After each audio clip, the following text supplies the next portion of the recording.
What's up, everybody? Welcome to the Joe Morley Sports Show. I am Joe Morley. Have a special guest with me today, Alex Robson from the Robson Podcast. If you guys, the Robson Sportscast, right? I'm sorry, There I'm we used go. to saying You're good. podcast, but you do have your podcast is out there. It should be available on every platform, right? Yep, most of them. Yep, Apple Podcasts, Spotify, all the big ones. All the big ones. So all you gotta do is type his name in. You guys, but more importantly, go to Instagram, find him on there, and I'll link it all on there for you guys to find him easily. Just go on there, follow him, and just look at his stuff. Look at the content that he's coming out with. You're pushing out great stuff. You talked about Delvin Cook the other day, and the Major League Baseball return. So you're coming out with stuff. You talk about basketball. That's something I don't talk about. So it's something different for the viewers that I don't have. I just don't talk it because I don't know enough about it. Yeah. So that's why I don't talk about it. But it's great to see that other people do talk about it and get it out there. And that's the great thing about it. So, Alex, do you want to give us a little bit about yourself, a little bit for the people that don't know you? Yeah, I'm from a college town, Blacksburg, Virginia, home of the Virginia Tech Hokies. Big college town. Actually, from my house, you can hear Lane Stadium, not from too far. But yeah, it's a great atmosphere. I'm not a Hokie fan myself. I'm a big Florida Gators fan, but I get a lot of crap for that, believe it or not. But I'm also somehow a surviving New York Knicks fan. I'm also a Jets fan. Got the Yankees as well. Common theme there with the New York teams, but out from that, I'm also a St. Louis Blues fan, still joyous over that Stanley Cup win.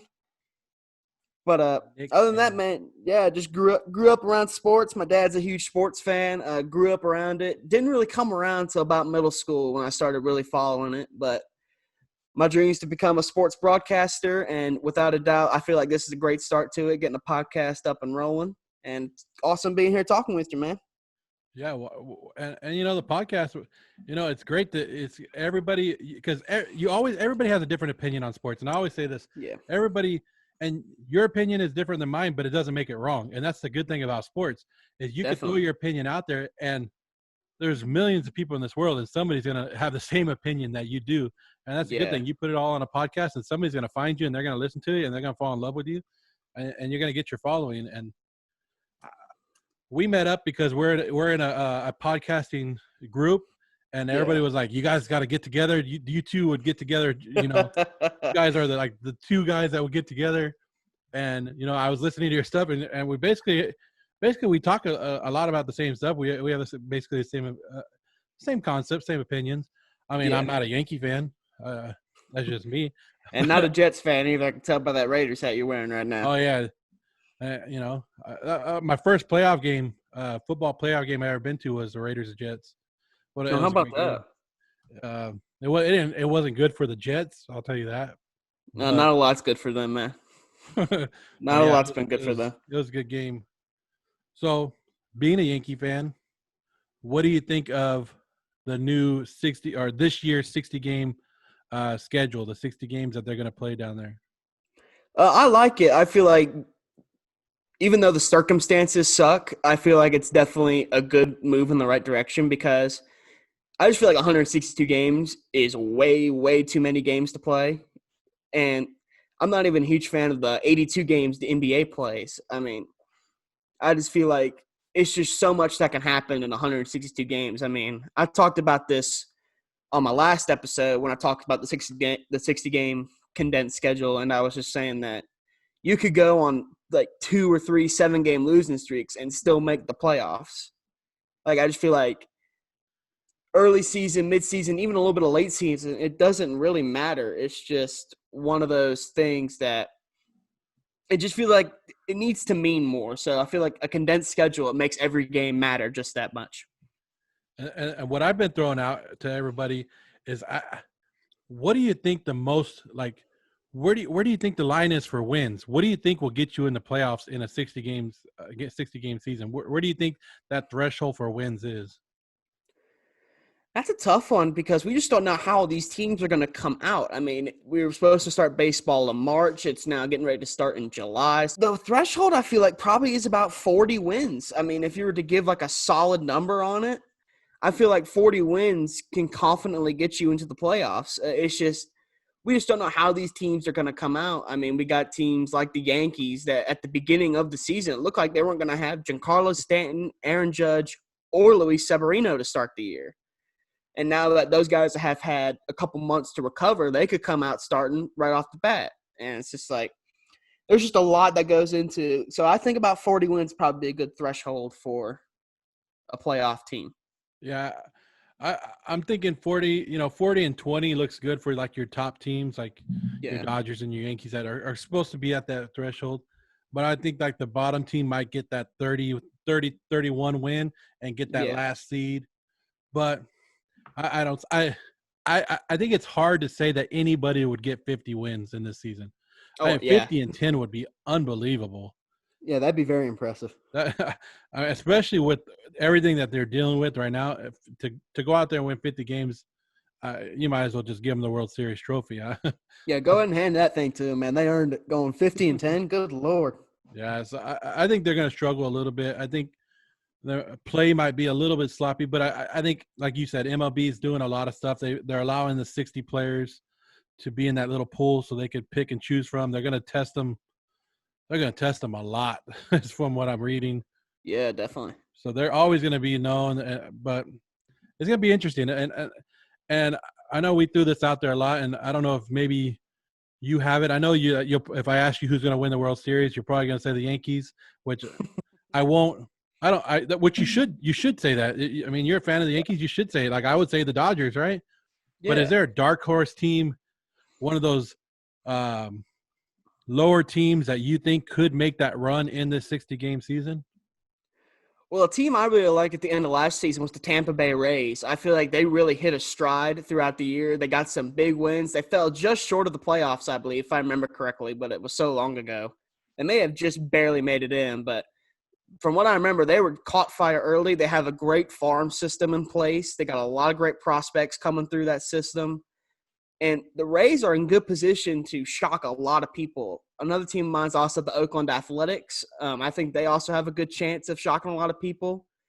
Trying to think of an NL. I like the Milwaukee Brewers as well. I know a lot of people think they're more of a powerhouse, but they're really kind of a one-man team with Christian Yelich, but that guy can carry him a long ways, definitely. Well, yeah, any great bat like that could carry a team. But, yeah like you said, I've made it known that I've been on the Oakland A's train or bandwagon, as you say. I'm a Dodger fan. I don't want to see them win the World Series. I want to see the Dodgers win the World Series and finally get, Kershaw the ring. But like you said, in 60 games, all you got to do is get hot. And these teams like the Rays, the A's, and I always throw out the Cincinnati Reds that have a good enough pitching staff, have a good enough hitters that over 60 games, they're going to be elite. And over a long series, a long season of 162, they would have probably wore down or not been everywhere. But then the 60 games, they're going to be at the top of their game the whole season. Yeah, definitely. So those are. I'm excited. I don't know if I'm more excited just because I want sports back because it's been over 100 and something days. So I just want sports back. So any sports is good to me right now. Oh, definitely. Yeah, definitely. I'm right there with you, man. I'm right there with you. Yeah, it's been the longest stretch. Like you said, like baseball season was so long ago. Man, just last week was long ago for me, just because there's nothing on, and like I'm sure you're struggling right now, just like I am, to put the content out there for everybody, for the sports fans. We can go back into history all we want, and we could talk about it, but in today's world, everybody wants what's happening now. Yeah, absolutely. Unfortunately, there is nothing going on right now. Nothing going on, yeah. So, yeah, when we get that little breaking news like Cam Newton to the Patriots, it's like everybody jumped on that one. It's like, yes, this is what we've been waiting for. Yeah, I definitely plan on talking about that one next Monday when I release my new episode, without a doubt. That's probably going to be the main headliner for that one. Yeah, see, there you guys go. If you haven't checked out an episode already, Cam Newton is coming out. He's going to come out with a Cam Newton episode. So all you New England fans that were hiding, and coming back out now, because they did. All these Patriot fans went into hiding. Like they all retired their jerseys, and now all of a sudden it's like they're back. They're back. The Patriots. We got Cam Newton. We back. Yeah, and I personally never discounted the Patriots. Like I know a lot of people were like, "Oh, they're going like 3-13." I never said that, and Yeah, I never. always I never discounted. I still, even with Cam coming in, I don't think they're going to be as great as they've been. Mm-hmm. But 8-8, 9-7. Yeah, before even the whole Cam Newton thing started, on one of my most recent episode, well, no, 2 episodes ago, I did schedule predictions for the AFC East, and I had the Patriots finishing 9-7 with Jarrett Stidham, and because I just think that division is it's the division of Ryan Fitzpatrick, who is all September and nothing after that. And then you got Josh Allen, who is good, but he's terrible accuracy. And then you got Sam Darnold, who just doesn't have the weapons around him this year. So now they got Cam Newton, there's still a good chance that the Patriots can pull out that division. And nobody would be surprised. Nobody would be surprised.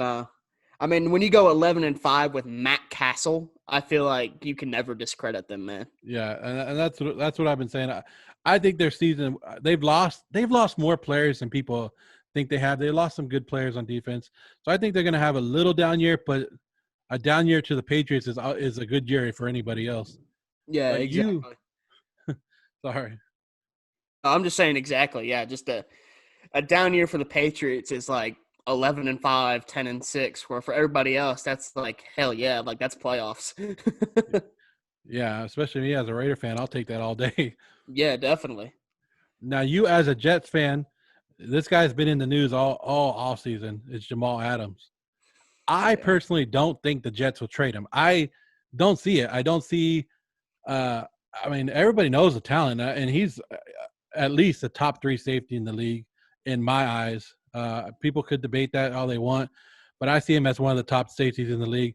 I don't see anybody giving up a first-round pick for him as of right now. I don't, and I think the Jets hold all the cards on this. Like you guys, the Jets have the top defense, I don't know what you guys were last year. I think it was top 10 somewhere in the top 10. So I don't get why the Jets even would entertain trading them. I don't think they're going to entertain trading him because Jamal Adams still has 2 years left on his rookie contract. They just picked up his 5th-year option. And like you said, Jamal Adams is top 3 in the league for me too. And this is in no particular order. I think my top 3 is Jamal Adams, Derwin James of the Chargers, and Earl Thomas of the Ravens. But I make the argument that Jamal Adams out of those 3 is undoubtedly the most complete, in my opinion, because he can rush the passer, he can stuff the run, and he can cover your wide receiver and your tight end. He can do everything. But the biggest issue that I have with this whole Jamal Adams situation is those 2 years left on the contract. The Jets can trade him, but that does not mean the team that's getting him is going to give him what he wants, and that's a contract extension. So in my opinion, that's where it draws the line between a contract issue and that he just wants out of New York. And that's personally where I think Jamal Adams lies. I think he just wants out of New York, which I understand. The 3 years he's been there, they've gone 5-11, 4-12, and 7-9. So I understand that you want to go to a winning football team, but also on the same topic that you stated that through thick and thin that you were going to be here and bring winning football to New York. And now that you're 2 years removed from getting an extension that you're going to get either way with the Jets, because Joe Douglas, the GM, has stated that's what he wants to do. He wants to make you a Jet for life. And I just don't see why. This just looks really bad for Jamal Adams. And like you said, the Jets hold all the cards here. Yeah, I don't see it. I mean, the only team that I could see, and he came out and said it, was the Cowboys. But somebody got into Jerry Jones' head a couple of years ago, and he doesn't make those crazy trades like he does anymore. I think after the Amari Cooper trade, they were like, hey, slow down a little bit. Even though Jamal Adams is worth it, like you said, I don't see it. I think the Jets hold on to him. I think, like you said, what I've been reading more and more into it, it looks like his problem lies with Adam Gase, which, I have him going 7-9 this year, so maybe that's not good enough. And Adam Gase is shown the door, and somebody else comes in, and now he's happy again. Right now, Jamal Adams is ready to go again. Yeah, I would agree. I think all the issues with the Jets right now lie on the shoulders of Adam Gase. And I got the Jets finishing at 6-10 this year, and from what I have heard from people, that if they finish the same or below what they finished last year, which was 7-9, they have no issue letting Adam Gase out of there. And I think that's what's going to happen. I think they'll get Adam Gase out of there. And hopefully, my hopeful coach that the Jets will sign is Lincoln Riley, the coach of Oklahoma right now. I would love for them to get that because that gets a guy in for Sam Darnold, and he is a true offensive guru, unlike what we thought Adam Gase was. So I feel like when Adam Gase is gone, I think Jamal Adams' situation on this is going to turn completely, and he's going to stick around in New York. Yeah, I don't know if there's a more overrated coach than Adam Gase in the NFL, just because everything he did in Denver to get, the head coaching job everywhere, or the interviews and the head coaching job eventually in Miami, now in New York, it was based on Peyton Manning. Absolutely. I mean, I could be the quarterback coach of Peyton Manning and make myself look good. Yeah, exactly. When your guy's Peyton Manning, you're going to look good because Peyton Manning looks everybody else look good. Yeah, and it doesn't look good that Ryan Tannehill moved on and did good without him too. So, I mean, if the Jets brought him in to improve Sam Darnold, well, it doesn't look good, if other quarterbacks left his system and did better. Yeah, definitely. And if I'm not a personal believer in Sam Darnold, that's more PTSD from Mark Sanchez being from USC himself. But if Sam Darnold's got a shot, and I've seen the potential in him that people are talking about with his playmaking ability, it has to be away from Adam Gase because it's just been shown time and time again. The best guy he had that made him look good was Peyton Manning, like we said, and all the guys that have left his system. And Miami now, I feel like Miami now is in a better place than they ever were with Adam Gase, even when they made the playoffs. I just think, the Jets made a terrible decision with Adam Gase. I felt like that from the beginning. I just felt like there was more options out there. I really wanted Mike McCarthy. That didn't happen. Now he's a Cowboy coach. And, the Jets really screwed the pooch on that one. You know what I think it comes down to? When I look at Adam Gase, I see the same thing that I see with the Patriots offensive coordinator. I can't think of his name right now. Josh McDaniels. Josh McDaniels. So Josh McDaniels and Adam Gase, I think of the same thing. I think of immaturity. Like, they're not ready to lead. That, like, I don't know. I don't know them personally, but that's the way they come off to me. Like, they're immature. Like they have to be the one that's in charge. They're basically like, it's my way. I'm not going to listen to anybody else. This is the way that we're going to do it. That's the way they come off to me. Like I said, I don't know them personally. You don't know them personally, but I would assume that you would think the same way, basically. Yeah, with how he's handled the Le'Veon Bell situation, I mean, now I don't put all that on Adam Gase because of how terrible the Jets' offensive line is. But with that improved now, if we don't see significant improvement from Le'Veon Bell, we know this is an Adam Gase issue because it's not because Le'Veon Bell is washed or is lacking talent. And I just think the way he used Le'Veon Bell so scarcely in the passing game was very eye-opening. So if that terrible play calling remains in year 2, there is no doubt in my mind that Adam Gase will be searching for a new job somewhere else. Hey, as a Jet fan, do you have to buy Le'Veon Bell's CD? No, I don't think so. I just don't know because I've just been hearing so many different things about Le'Veon Bell. I don't know if he's going to even be a Jet in 2 years. So, I mean, because especially after this coming season, there's not going to be any money that the Jets really have to pay for him. I think they owe him like $3 million after next season. The only guy they really pay for is – And he's reaching the age where running backs are looked upon different in the NFL. What is he going to be? He's 27 now, 26, 27? He'll be 28 next year, yeah. Yeah, so right there, people are going to be like, oh, he's a running back, 28 years old, has some mileage on him. Yeah. Probably time to move on. Even though I don't think he's lost a step as much as everybody thinks he has, I think he's still valuable, and I think it has to go down to the play calling, like you said. Mm-hmm. And the team around him, too. Because Le'Veon Bell, I was talking about this on another podcast recently, the Matt and Alex show. Le'Veon Bell, he's not a burst through the offensive line guy. He is a shifty, give me space and let me make moves guy. That's what made him so dynamic in Pittsburgh because that gave him the receiving game that he has. And just part of that's the offensive line, and again, part of that's the play calling by Adam Gase, where they just didn't give him those opportunities to get in space that often. But when you watched Le'Veon Bell's season, when he got in space, he made big plays. but the space was just so scarce for them because of the offensive line and the play calling. Yeah, I understand. We win a lot on the Jets. Yeah, That's definitely good. a lot It's on the good. Jets.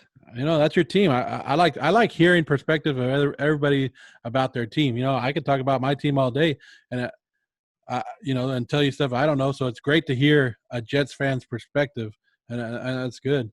I'm gonna throw a couple names at you. You can tell me what you think about them. What fantasy wise, what you just tell me what you think about them in the upcoming season. All right, First name gotcha. I'll throw out you. I'm ready to throw a name at you. This guy was hurt last year. Juju Smith-Schuster.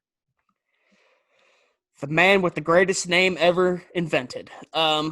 Yeah, I like Juju. In terms of fantasy, I try and lean away from guys that are coming off injuries because you just don't know how they're going to respond to it. But if he's still available around the third or fourth round, I would definitely keep an eye on him, especially if he falls to that fourth round. If he's available for you at fourth round, wherever you are, you pick him up because if he hits big still, then he's a big play wide receiver that can make those big catches. But he's just sort of like the in the back of the mind guy because, like I said, I usually don't take big risks on guys that are coming off injury. But with Juju, with his dynamic ability, I think he could definitely hit the ground running come in 2020. Yeah, I'm not a big I hear a lot of people want to take him second round. I'm like, no, I'm with you. If I can get him in the third, fourth round, I'll take him. I'll be happy with him there. I'm not going to stretch and reach for somebody that I'm afraid that he might not be 100%, like you said. Yeah. I'll throw another name at you, and I was on I was talking to somebody else about him earlier, and it's crazy how much hate this guy gets, and it's Mike Evans. How good he is, but how many people hate on him. The reason people hate on him is because he's in Tampa Bay and his quarterback was Jameis Winston. But even then, he still put up nearly 1,500 yards receiving. And I think he is probably – he's not as good as him, but he is a lot like DeAndre Hopkins. He can just make those big catches. He is just an explosive guy. And he's massive. I mean, he's 6'5". How many receivers do we know that are 6'5"? Exactly. And not only that, he's got a great number two beside him in Chris Godwin, and he's got 2 star tight ends in Rob Gronkowski and O.J. Howard. So they can't just load on him, double team him, triple team him, or whatever. Because if you do that, the other guys are going to burn you. So if in fantasy, in my opinion, he is definitely, in my opinion, a first or second round pick, in my opinion. I really like Mike Evans just because of that size and explosiveness he's got. In fantasy terms, who would you take before each other? Would you take Mike Evans or Godwin? Ooh, that's tough. I would probably take that's tough. Oh, man. My gut is telling me Chris Godwin just because he has more speed to him. But either way, you can't go wrong either way, in my opinion. I just think Chris Godwin, for the style offense that Bruce Arians plays, and now that he's got Tom Brady as his quarterback, I think Chris Godwin is definitely going to solidify himself as a superstar next year, where, in my opinion, Mike Evans, although people don't talk about him like one, he's already solidified himself as a superstar for having to deal with Jameis Winston for so long. I definitely think Mike Evans is going to be awesome again next year, but Chris Godwin, I think, may just have just an insane season next year. Yeah, there you go. All right. Well, how about you want to tell everybody where we could find you, where they could find you at a little bit more in detail? I'll link this all at the end, guys. So listen to them where you can find them. Go ahead, Rob. All right, man. Let me see what I can pull up here. It's not pulling up anything, but I got a few in my mind. Some names that I have on mine. Anchor is the primary source that I use for my podcast. It is a little bit of an advertisement here. I'm not getting paid for this, but I'll just say, if any of you all out there are thinking about setting up your own podcast, Anchor is 100% free, and it comes equipped with everything you need. Because I'm a 19-year-old college kid. I don't have boatloads of money to spend on editing software and all that kind of stuff because I have to have room on my computer for school stuff. But if you're looking for a podcast, go ahead and start up Anchor. They distribute it out for you to all these other places. Spotify is a place we're on. Apple Podcasts is another. I believe one of them is also called Breaker is another one that I have. Let me see if I can pull it up here. I have – the great thing about Anchor is it's also available on your phone too, so you can look at all your stuff on here too. Let me see here. Here we go. All right, so another one – there's the other one that I was looking for. Castbox is another. It's sort of a little bit more of a miscellaneous one, but it's definitely it's actually one of my most used ones on my analytics that I have here. All right, let's see here. Yeah, Castbox. I never heard of Castbox until I got into the podcast, and I'm like, oh, okay. And it's actually one of the ones I actually start using now. Yeah. Here we go. Here's my list. Thank you. Why wasn't you loading before? But another one is Overcast. That's another one I have that goes up on that. There's another one called Pocket Cast. There's also Radio Public. So those are just some of the platforms you can find me on. You can also find the Instagram at TheRobsonSportscast. And I'm not a huge numbers guy, but we recently just hit 100 listeners in 3 episodes at the time. So the system's already great. I also plan doing very soon a listeners question where I post a link and listeners can post their questions. You can leave me a message and I'll answer your questions. I'll be putting that up probably tomorrow. But you have to be following the Instagram for that though. So I'll be posting it on there. Like you guys just heard him say, go follow his Instagram, the Robson Sportscast, right? The Robson Sportscast. Go check it out. Sir. And I'll link it all at the bottom. You can check it out at the bottom. You can check it out at the end of this video. I'll have it all there for you. You guys can find them everywhere you need to find. So I appreciate you coming on, man. It's nice meeting you, and we'll have to get together again. Absolutely, man. Just let me know. All right.